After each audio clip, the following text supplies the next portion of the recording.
Welcome back to the Jacksonville Buzz. I'm Steve Strum. This morning we have Mary Lyons from the Fundamental Golf School to talk to us about a really interesting thing that you're doing for the community. Good morning. Good morning. All right, so we were talking offset. You are an LGPA golf pro. Almost, LPGA.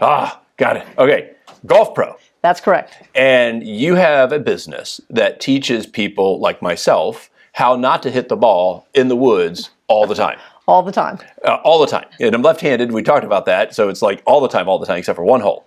You also are doing some really neat things in the community with Brooks Rehab. I do. I have been blessed to be involved with the Brooks Rehab Adaptive Sports Program. I teach golf. I actually, on the side, now teach pickleball for that program also. But the golf is just booming and it is just an amazing program. So tell us about adaptive golf. What does that mean?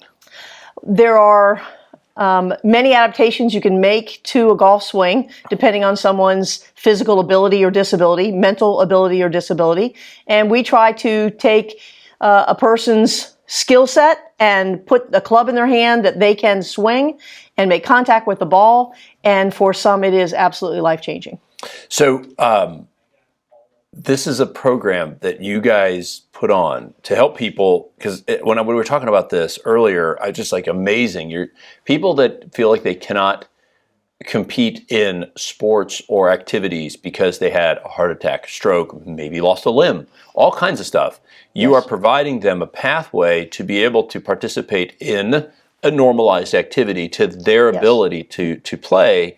And that is just such an amazing thing that you're doing, almost like a therapeutic type of deal. It is beyond therapy. It's physical, mental, social. The interactions of the group are amazing. People get together. There are so many activities Brooks provides. Golf, kayaking, surfing, cycling, trap shooting, basketball, soccer, rugby, just so many activities. They also have yoga and other activities on a weekly basis, but I teach the golf part of it. And we're not necessarily trying to put anybody on tour. We're just trying to provide an activity for them that socially is fun, and yet they can succeed. And we've had enormous success doing this. We have 2 golf carts that Brooks has purchased. One is called a solo rider and one is called a paragolfer. They allow a person with a disability, for example, someone with a spinal cord injury, someone who's had a stroke, or an amputation even, to stand in an almost vertical position so they can swing a golf club properly, very much similar to an able-bodied person. They are the equipment that we have. We adapt equipment to make a club, for example, very long for someone who has a balance issue that can't bend over in a standard golf position. We have clubs that are very, very short for someone who is in a wheelchair who wants to just swing the club on the side of their wheelchair to get comfortable with it. So we make an adaptation. We have Velcro grips and gloves, so a person who with poor grip pressure may have trouble holding onto the club can hold the club properly and feel secure with it. And you do something for veterans too. Tell us about that, because I'm listening to you and I'm thinking about my own personal story that I'll share here, but tell us about the veteran thing. So Brooks also has a program that is exclusive for veterans, and there are times when some of our veterans would prefer to interact with and participate in events with just other veterans. So we have a number of activities through Brooks Adaptive Sports that are for veterans only. And golf happens to be one of them, and golf and pickleball. And they are really enjoying that activity as well.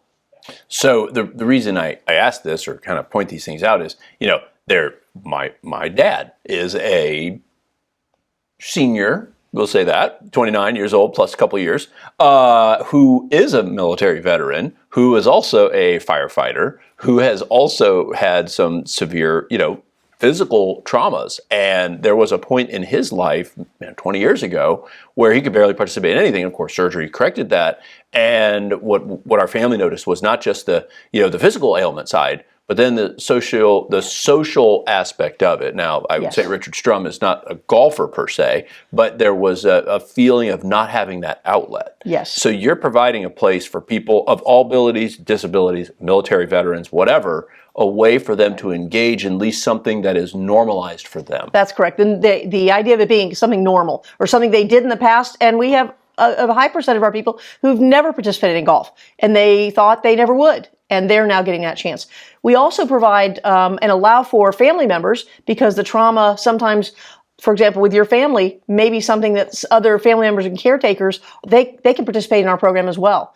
So they're doing it with them. So it is a trauma on the family as well as the individual. So they almost get a little bit of that respite situation, but with the person that has had the issue. That's correct. That's amazing. So it is. If people want to find out more about this program, your business, just whatever it is that you're doing in the community that is really fantastic, what's the best way to connect? You can just Google Brooks Rehab Adaptive Sports, and you'll see a video. There's a couple of videos on there by Alice Krause. She's the manager of the Adaptive Sports program at Brooks. Phenomenal program. Alice does a wonderful job, a great staff, and I really think that in our community there's a need for this, for people with, we have blind, visually impaired students, and most people would think they couldn't play golf. And Meredith is amazing. She hits a golf ball a mile, and she is visually impaired. We have people who had amputations, people who have prosthetics, some have had brain injuries, some have Down syndrome, all range of abilities and disabilities, and everyone can participate. It's wonderful. So as we take it out, real quick thank you to you as a human being. You have a business that's filled that you have to turn people away. But yet you take time to do this for your community. Oh, it's a great program. Why? I get more out of this Why program. do you do it? I don't know. They bring life to me. The program is amazing to me. It is the most fulfilling thing that I do. Well, I would definitely ask what your passion is, but it clearly came out. Yeah. Thank you for coming in and talking about this program, about yourself, and thank you for what you're doing for our community. Oh, you're very welcome. I love it. Thanks for letting me talk about adaptive sports. Absolutely. Guys, thanks for joining us on the Jacksonville Buzz. If you like us, share us, and remember, live with gratitude.